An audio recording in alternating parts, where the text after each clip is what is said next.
Think about this. We are just under 6 months until the presidential election. And this cycle, some real questions about raising money and finding new voters. Yeah, President Biden taking a Hollywood approach. At least that is the perspective from the Hill. Here's my talk with columnist Judy Kurtz from earlier this week. Judy, always good to see you. Thanks for being here. You have an article out this week called "Can Hollywood Save Biden?" It caught my eye, so explain to us exactly what you're talking about here. Yeah, absolutely, Todd. Thanks for having me on. President Biden seems to be going into overdrive these days on the Hollywood circuit, and by that I mean he hasn't necessarily given many interviews to independent journalists. He's caught some criticism for that, but we've seen him everywhere in other formats and in entertainment industry formats, including on Howard Stern's radio show. Recently, he appeared for more than an hour doing an interview with Stern. Vice President Harris was on Drew Barrymore's show, where Drew Barrymore called her the mamala of the country. President Biden also appeared on the Smartless podcast hosted by a trio of actors. So doing a lot to connect with these Hollywood figures and reach a different audience.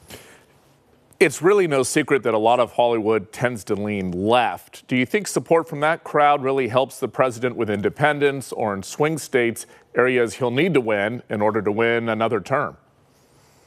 Experts we talked to said that this is really an important factor. Going on these kind of programs and connecting with these celebrities certainly gets attention from audiences he might not, and voters he might not otherwise reach. You know, you might not be paying attention to the minutia coming out of Congress every single day, but you might, on your way to work, turn on your radio and listen to Stern in the morning and listen to President Biden that way. But that being said, even though he might be connecting with voters he wouldn't normally connect with, this isn't going to change anyone's mind. If you're a diehard supporter of former President Trump, listening to President Biden isn't likely to make you switch your vote at the ballot box. You know, there are some conservative voices in Hollywood. Think of people like John Wayne back in the day, or even Arnold Schwarzenegger, who was actually pretty moderate. Do you see anyone coming out big time to support former President Trump this cycle?